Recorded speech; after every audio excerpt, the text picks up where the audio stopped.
Assalamualaikum warahmatullahi wabarakatuh. Selamat datang ke channel saya. Hari ini saya nak kongsi hasil pembajaan baja urea untuk pokok pisang yang berumur 3 bulan dan ke bawah. Yang berumur 2 bulan dan ke bawah. Sebelum tu, tolong like dan subscribe video ni untuk membantu channel saya berkembang. Terima kasih bagi yang sudah subscribe. Ni kawasan kebun saya ni. Saya tanam pisang emas dan nangka di kebun ni.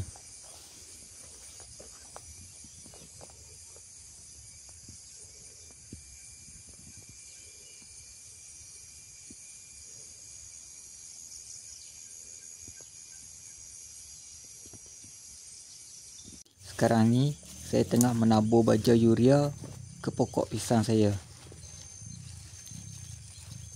Gunakan baja urea untuk pokok yang berusia 2 bulan dan ke bawah. Bila baru tanam, letak baja urea 2 sudu besar dalam 50 gram. Untuk bulan pertama, letak 2 kali urea. Lepas tu, letak 4 sudu besar dalam 100 gram sepokok untuk bulan yang keduanya.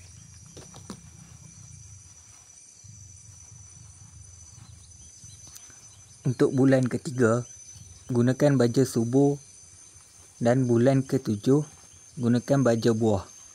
Tengok video saya yang sebelum ni untuk mengetahui jenis-jenis dan brand baja yang saya gunakan.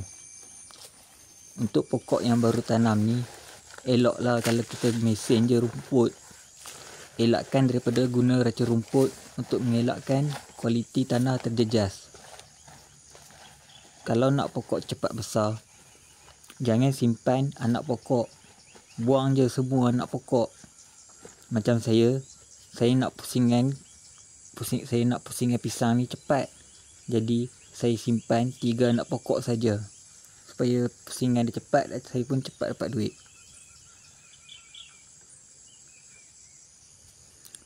Untuk kawalan penyakit, gunakan racun serangga, racun kulat dan baja folia hijau secara serentak. Racun kulat yang saya gunakan adalah dari brand Steel, manakala baja folia hijau dari brand Fast Grow. Baja folia hijau ni bagus untuk mempercepatkan pembesaran pokok pisang kita. Campurkan ketiga-tiga bahan ni sekali dalam tong racun untuk memudahkan kerja kita. Hasilnya memang memuaskan.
Okeylah, sampai sini sajalah video saya.